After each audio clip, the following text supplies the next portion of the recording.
Hola, ¿qué tal mis amigos del saber?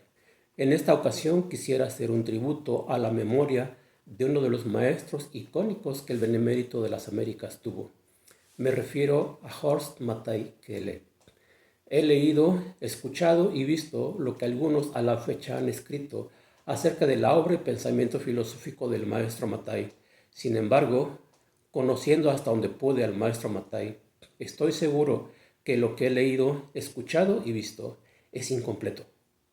Hay algunas cosas importantes en la vida del maestro Mathai que no son conocidas.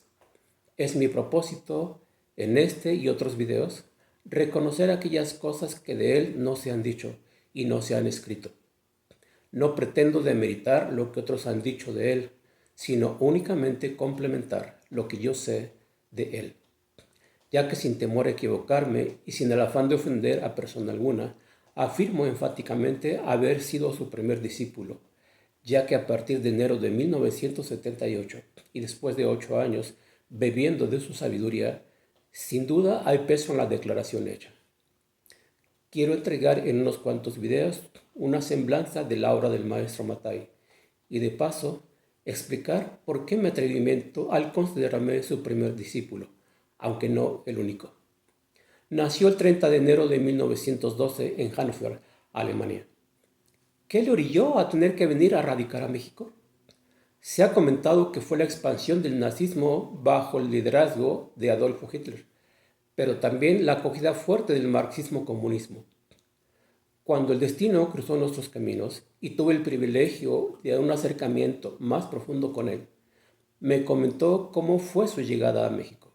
Me dijo: profesor Castillo, usted tiene que saber que el marxismo-comunismo es una corriente que han querido implantar en México durante finales de los 60 y se ha prolongado hasta esta fecha, 1978. Pero yo que viví los estragos de dicha corriente, quiero comentarle que yo llegué huyendo del marxismo y del nazismo. Y le comento que en Alemania se habían creado grupos de resistencia al nazismo y como consecuencia, cuando eran descubiertos los opositores, eran llevados a campos de concentración. Para 1935 se colocaban anuncios de alerta que eran intimidatoriamente sutiles. Decían: querido señor, manténme callado para no terminar en Dachau. Dachau era el campo de concentración al cual trasladaban a quienes no estuvieran de acuerdo con el régimen nazista. Era el caso de mi familia. Así que bajo estas terribles circunstancias me vi obligado a buscar un lugar seguro para poder vivir. Con una primera escala en Estados Unidos, donde pude hacerme de unos dólares que me ayudaron a cumplir mi sueño de venir a México. Inicié con un proyecto de cultivo de pollos y abejas, lo que permitió tener recursos para poder sobrevivir en este país. En este tiempo contaba con escasos 26 años de edad. Las circunstancias no me habían permitido estudiar la universidad en mi país.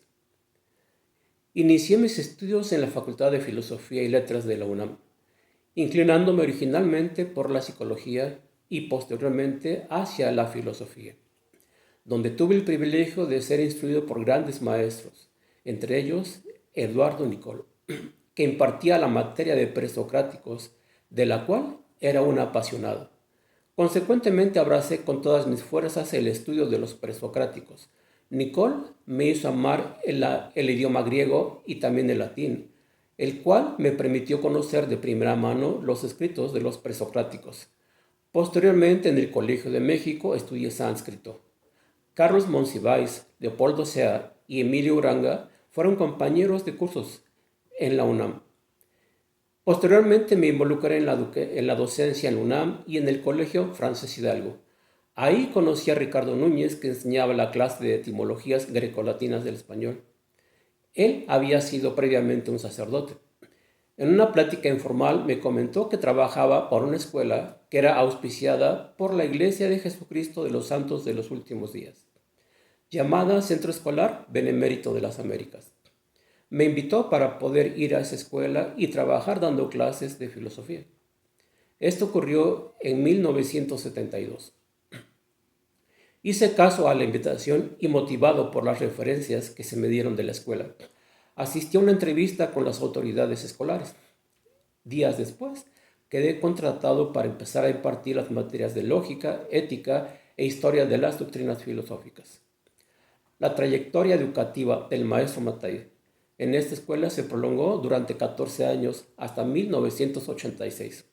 La influencia profunda de su pensamiento se dejó sentir entre profesores y estudiantes de manera inmediata, sobre todo por su particular manera de enseñar.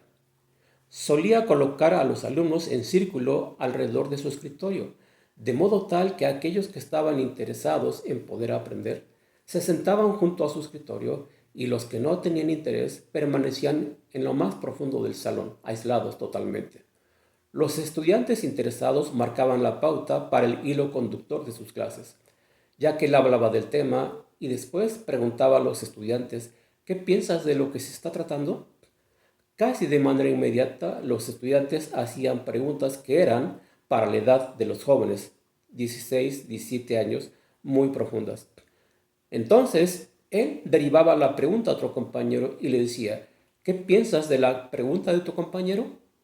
Después de escuchar algunas opiniones, él respondía a dichas preguntas, pero también daba pauta para que los mismos estudiantes pudiesen expresar su particular punto de vista. Es decir, usaba el método mayéutico. Era en ese entonces un maestro diferente. Jamás como estudiante de esa preparatoria yo fui su alumno, pero mis compañeros comentaban con mucha frecuencia el tipo de persona que era este profesor.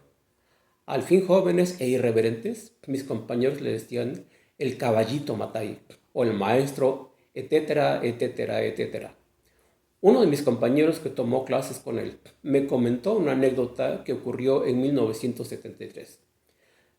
Dice él: recuerdo que en una ocasión nos dijo: este grupo es singularmente estúpido. Como yo no estuve de acuerdo con su afirmación, levanté la mano y me concedió la palabra.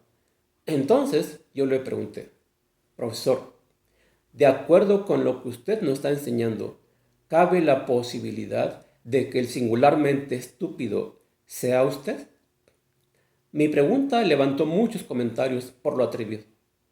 El maestro sonrojó al máximo y luego me miró profundamente contrariado por mi atrevimiento, pero humildemente respondió: sí, así es. Usted tiene toda la razón. Muy bien. En un siguiente video te voy a comentar cómo es que yo me involucré con el maestro Mattei.